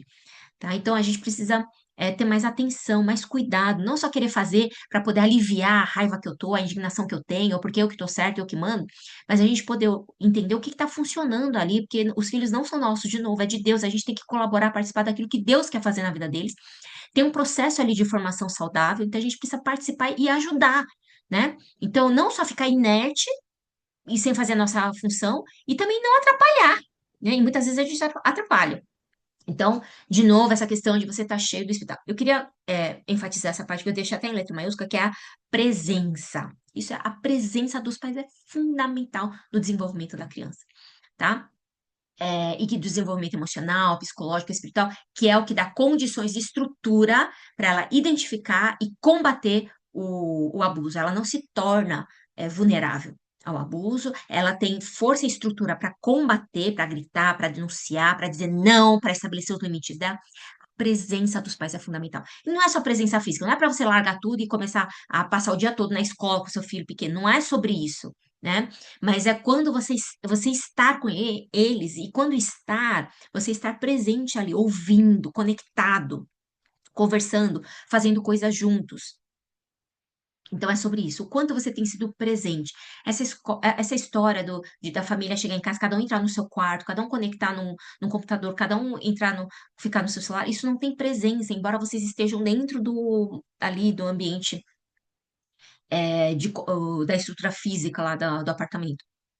Precisa estar mais junto, participar da vida do outro, né? Então, para isso, precisa ter diálogo, escuta, presença é isso.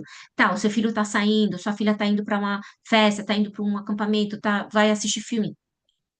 Com quem ele tá indo, você sabe, você não precisa estar lá junto, mas você tem que estar presente, você tem que saber com quem que ele tá indo, que filme que ele vai assistir, quem que são aquelas pessoas com quem ele tá convivendo, qual é a idade dessas pessoas que ele tá. Então, a sua presença precisa. O que que ele está consumindo é sobre isso. Então, tem que mostrar interesse, tem que investir tempo, tem que ter escuta, e essa presença é fundamental na formação do adolescente e da criança, uma estrutura emocional aí saudável, uma sexualidade, aquele guarda-chuva maior saudável, que trata a questão da vulnerabilidade, trata a confusão sobre o que é abuso e não, dá estrutura para ele impor os seus limites e assim por diante, né? Da informação e estrutura. Problema da erotização precoce, então, o que tem a ver com as redes sociais, que bagunça tudo a verdade e a realidade que Deus criou. Por isso que a gente precisa escutar, saber, né? Por isso a estratégia de responder uma pergunta com outra pergunta, para saber o que ele está ouvindo, para poder então explicar o que é a verdade. E aí, esse problema prejudica o amadurecimento, as relações interpessoais e tal.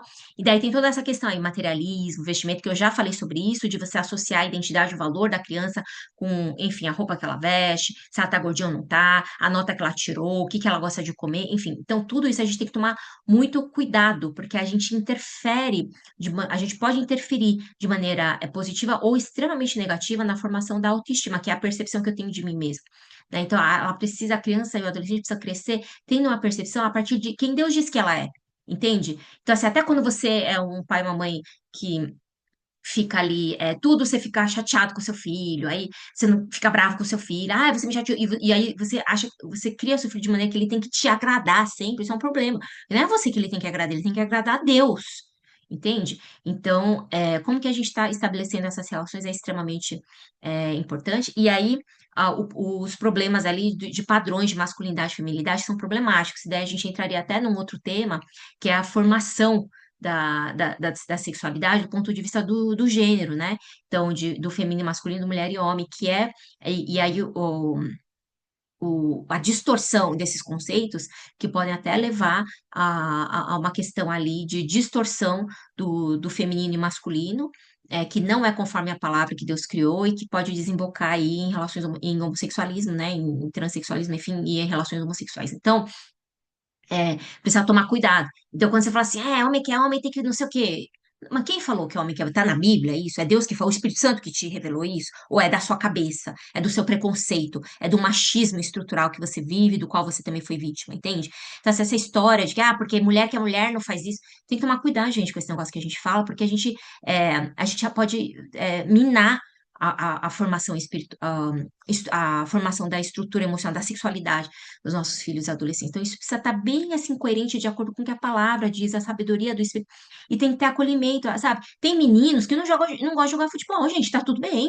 Quem disse que tem que jogar futebol para ser homem? Você é homem porque Deus te criou homem, não é porque você joga futebol. Tem meninos que têm um lado ali, né? É uma sensibilidade para a arte, e tudo bem, gente. Foi Deus que criou ele assim, foi o dom que Deus deu para ele. Quem é você para falar se ele é homem ou não é homem? Então tem que prestar atenção com isso, gente, tomar cuidado.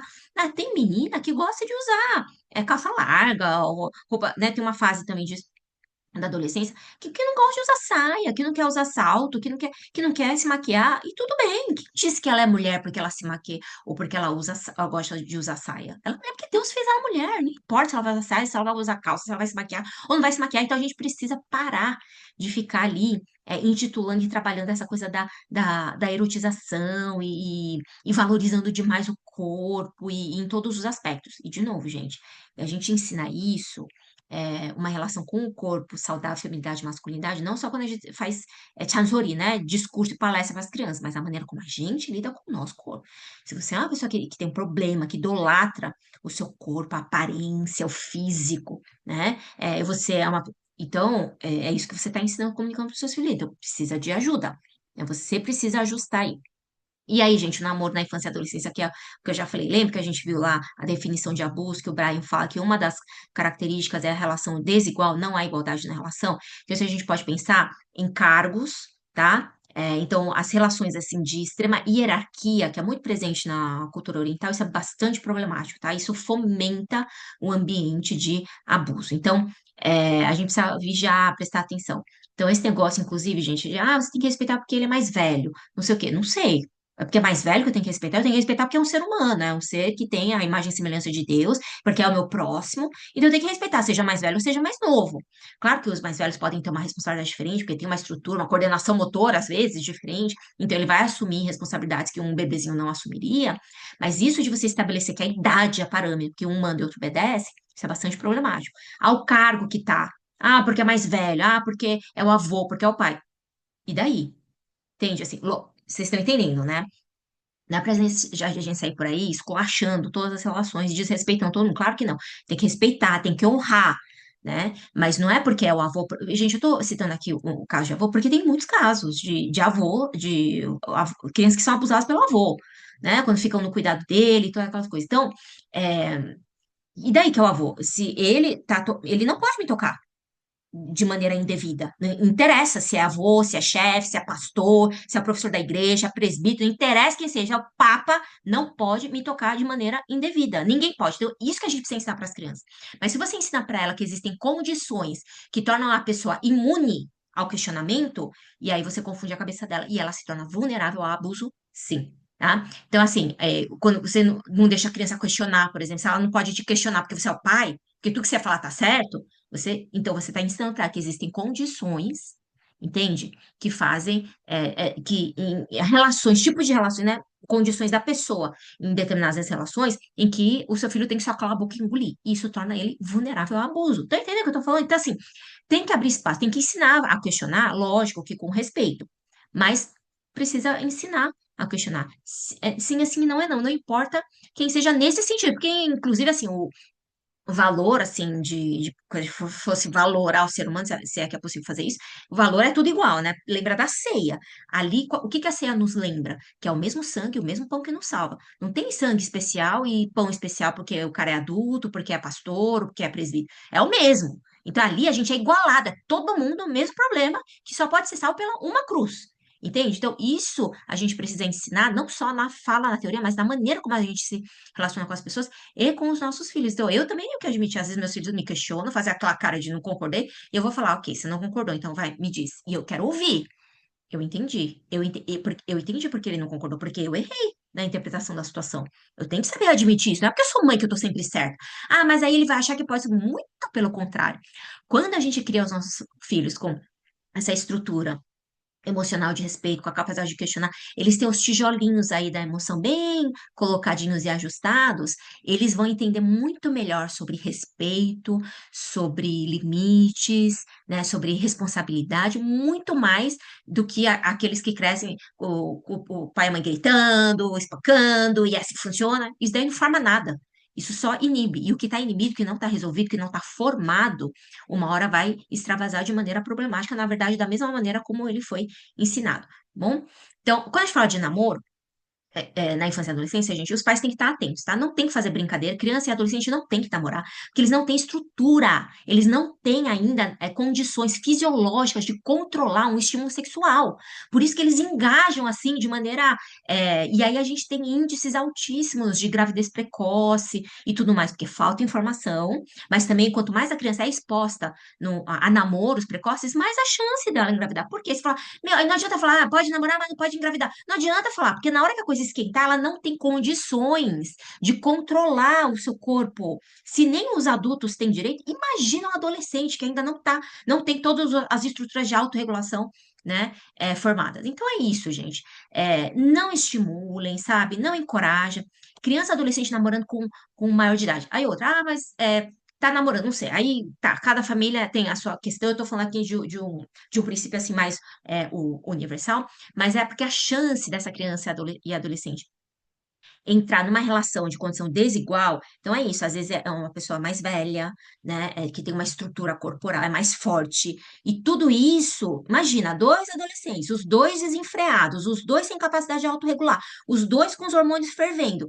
Esse que é maior, ele vem, e aí a chance de, numa relação ali sexual, haver um abuso, um passar ali da linha, é grande, entendeu? Então, isso até em adultos, pensa, tá?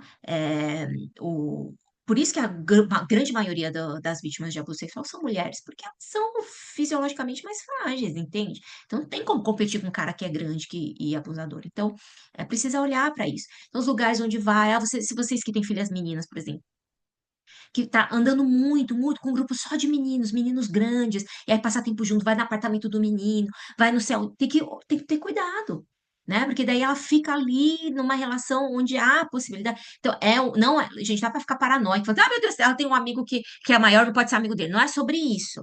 É um alerta para a gente olhar sempre para o todo, tá bom? E não estimular, não, criança não namora, não tem estrutura. Que namorar? A criança nem sabe quem ela é, o que ela quer da vida. Ela não sabe nem quem ela é. Como que ela vai namorar? Adolescente também, um dia tá de um jeito, outro dia tá de outro. Um dia ela gosta do João, outro dia ela gosta do Pedro, outro dia ela quer matar o João. Adolescente é isso. Como que ela vai engajar num relacionamento de compromisso, de namoro, tá? E dali, gente, de troca de carícias, né, de aproximação física para consumar relação sexual, e aí a chance de ter uma gravidez precoce, doença sexual.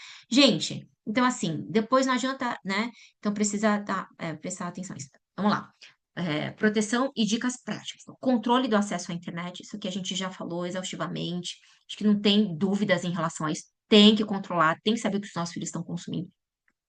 Conversas intencionais que eu falei, em conteúdo programático, mas dentro de casa, fazer um currículo, né? Para sua família, organizar, pegar material, sabe? Baixa lá na internet, imprime, compra canetinha colorida, ao invés de você ficar gastando dinheiro com o Bob Goods, entende? Faz a criança pintar coisa que presta, que vai informar algo, que vai ensinar algo para ela, pelo amor de Deus.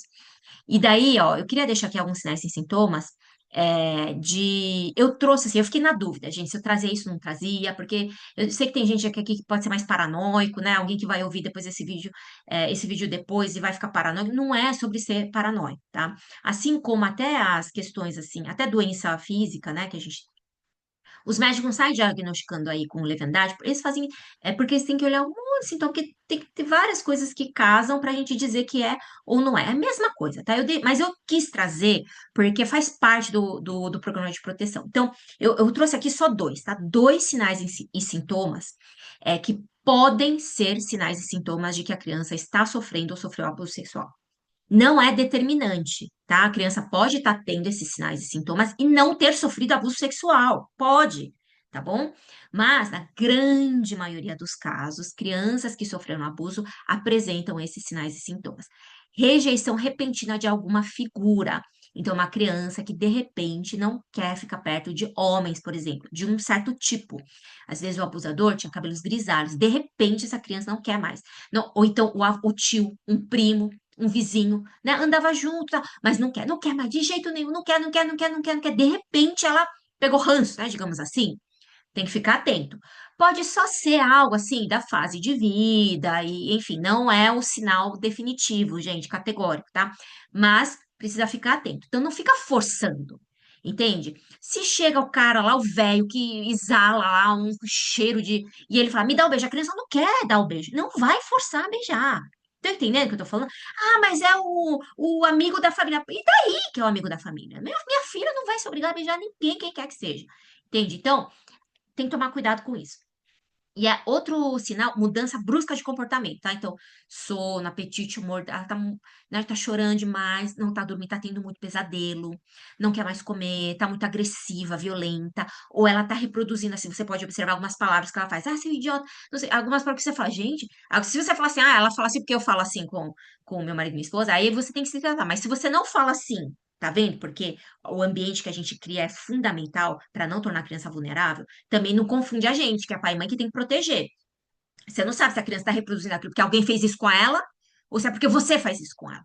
Tá entendendo? Então, e aí ela começa a xingar, ela começa a bater, dar tapa na cara, ou começa. E aí você fala assim: opa, onde que ela tá aprendendo isso? Será que alguém tá fazendo isso com ela? Então, eu deixei só esses dois sinais e sintomas. É importante que você observe o todo, tá? Não é só uma coisa, mesmo que tenham esses sinais, pode não ser. Às vezes, gente, a criança passou o dia inteiro assistindo filme, sabe? De terror, aquelas coisas lá de. Como que chama aquelas coisas japonesas lá? Até coreano tem mangá, meio mangá assim. E aí à noite ela vai ter pesadelo. Ai, meu Deus, ela foi abusada. Não. Porque ela ficou o dia inteiro consumindo aquele conteúdo que assustou. Por isso que não pode ficar consumindo aquele conteúdo. É outra coisa que confunde, né? Será que ela tá imitando aquilo porque ela viu algo na internet? Às vezes ela não foi abusada, mas ela está tendo acesso a conteúdo pornográfico, isso é muito problemático, né? Então a gente precisa. Agora, não, ela não teve acesso, porque eu controlo o que ela está vendo. Então, entendeu? Então, cada passo a passo, tem uma razão de eu ter organizado a palestra dessa forma. Então, cada passo a passo, ele faz parte do processo de proteção. Então, olha, eu não grito em casa, não bato, não xingo. Ela não tem acesso ao conteúdo pornográfico porque eu estou controlando. O ambiente onde ela vive é um ambiente saudável, de conversa, mas de repente, essa criança que tinha tudo para ser saudável está mostrando esse tipo de comportamento. Ainda assim, pode não ser abuso? Pode não ser, mas a gente aí tem um sinal mais importante, uma fumaça mais grossa, né? Para a gente dizer, poxa, pode ser que esteja acontecendo, então eu preciso estar mais atento, preciso investigar, tá? Então, ao receber o relato de abuso, acolher com calma e serenidade, qualquer tipo. Ah, meu filho chegou, você fez a educação sexual, você falou, olha, não pode tocar, não sei o que, você tá lá contando, aí seu filho fala assim, mas o meu melhor amigo João, ele me levou no banheiro ontem, e aí ele tocou no meu pênis. Aí você vai, não acredito, que horror, eu vou ligar pra mãe dele. Não, aí você acaba com o processo ali de restauração. Então, tem que respirar fundo e com calma e serenidade falar assim, é mesmo? Ah, e foi a primeira vez que ele fez isso ontem? Ele já tinha feito isso antes? Ah, estava lá. E aí você tem que ir. Não, também fazer interrogatório. Senta aqui que agora você vai me explicar. Quem estava lá? Quem fez? Não assim, né? Então, de maneira assim, mais suave e serena, para você entender o que está acontecendo. É assim que a gente recebe os relatos de abuso, principalmente de crianças e de adolescentes também. Então, não vai falar, não acredito que você. Não. Opa, vamos lá. Ah, sim. Mas por quê? Quem estava? Quantas vezes foi? Ah, e como é que foi? Me conta. Entende? E aí você vai anotando. A importância de ter seu diálogo a partir da fala da criança. Então, não, mas o que mais ele fez? Mas aí o que Aí ele te penetrou, entendeu? Aí você começa a trazer coisa que a criança nem sabe do que você está falando e você assusta ela. Então, para você entender até onde foi, o que ela sabe, é importante sempre responder com outra pergunta. Então, vai assim, vai tecendo, vai trazendo, vai puxando o fio devagarinho, né? Para não assustar a criança, ok? Porque se você responde com violência, com condenação, com você está revitimizando ela, porque você está agindo com a violência e agressão contra ela de novo.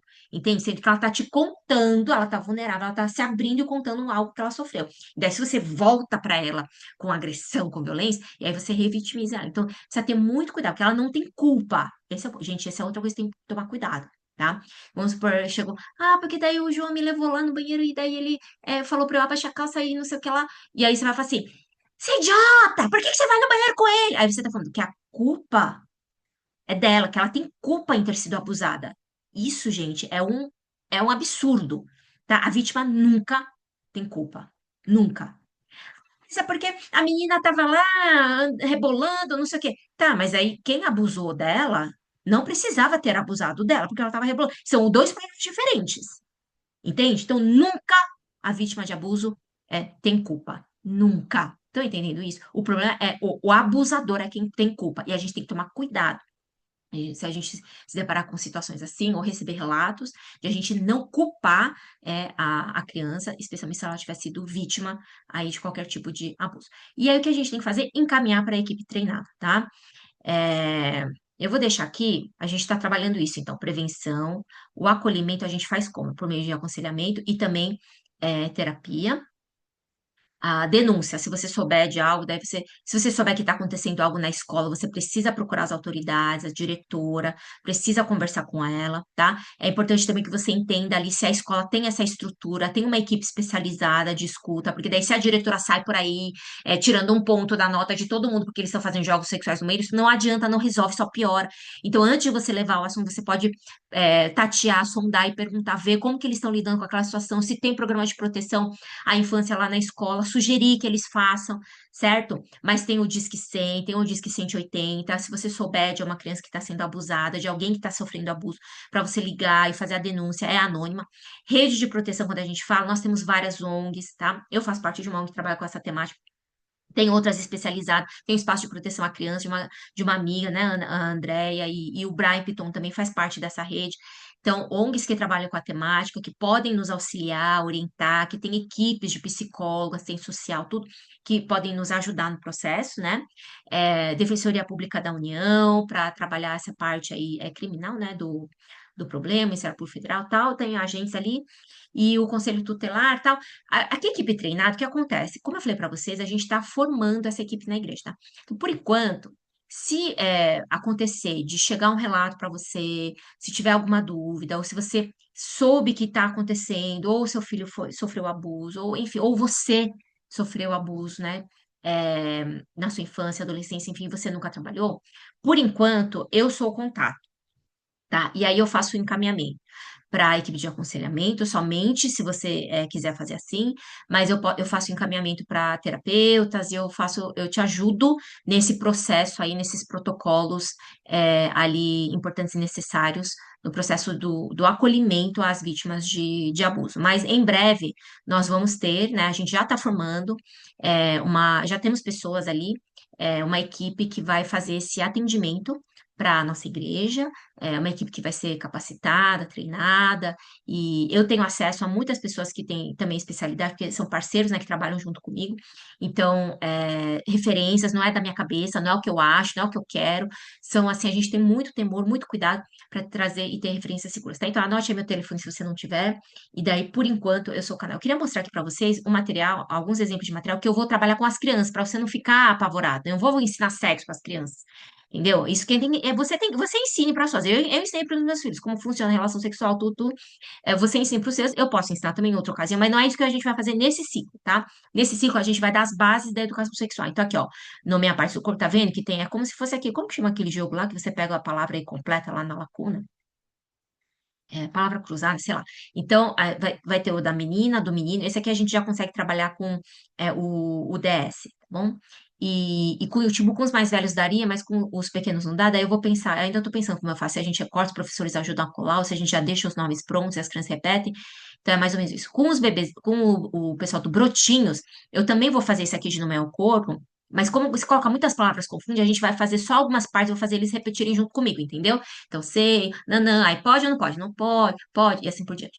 E daí, a gente vai usar, assim, esse do semáforo, esse aqui é pro Gloob, tá? Então, a gente vai comprar bolinha, né, de adesivo vermelho, amarelo e verde, que é a ideia do semáforo, de não pode tocar, atenção, e pode tocar e ajudar as crianças do Gloob a colarem a bolinha ali nas partes que eles já entenderam, que foi exposto, que ninguém pode tocar, o que pode tocar, o que tem que ter atenção, e assim por diante, né? A gente fez esse exercício lá num acampamento para crianças ali de uma organização parceira nossa, E a gente identificou, assim, vários casos de abuso. Teve uma menina que colou vermelho no corpo inteiro, assim, na cabeça, até no rosto, assim, ela colou tudo. A gente entendeu que ela estava sofrendo abuso, aí os missionários estão fazendo acompanhamento e assim por diante, tá? Então, é sobre isso que a gente vai trabalhar. As crianças do DS, a gente vai já trabalhar as 4 regras de proteção que a gente fala. A Márcia Barbucci, quando ela veio dar palestra na igreja, ela falou sobre essas 4 regras de proteção. Ensinar a criança, né, a falar o que pode e não pode, e daí, quando não pode, ela tem que falar não, não pode tocar. Se o abusador insistir, ela pode gritar, sair correndo e pedir ajuda para um adulto. Então, a gente vai reforçar isso aqui. Talvez alguns de vocês que ouviram a palestra da Márcia tenham praticado isso em casa, né? Essas 4 regras de proteção que a gente fala. Mas para vocês entenderem, tá vendo? Essas 4 regras de proteção aqui é da Leliane Rocha, né? De um curso que eu fiz, de uma especialização. Esse material dela que é disponibilizado só para os alunos, mas e que eu vou imprimir e usar, mas é também o que a Márcia Barbucci usou na palestra dela, entende? Então não é uma coisa que a Linda está inventando, que não sei quem está inventando, é algo que é protocolo, que está sendo falado, trabalhado no Brasil, no mundo, e é por isso que a gente está trabalhando isso no nosso contexto também. Bom, gente, eu vou deixar aqui também, então, os 2 livros, e aí o que que eu vou pedir? Eu não sei aqui, depois eu vou saber se o pastor Samuel e a Lute Rondô estão aqui, se tem diretores aqui dos departamentos, mas ontem, na palestra dos professores, eu pedi para soltar uma lista no chat dos professores de quem quer qual livro, entendeu? Eu consegui com desconto na editora. Esse aqui, Infância Protegida, da Daniela Marques, eu consegui por R$ 35, e esse aqui por 40 os dois custam R$ 49,90, mas esse aqui, o desconto de proteção, tem menos desconto, eu acho que era 45. E daí, se possível, se quiser anotar aqui, mas aí depois você pode voltar no vídeo. Eu vou parar aqui, ó. Opa, pera, isso.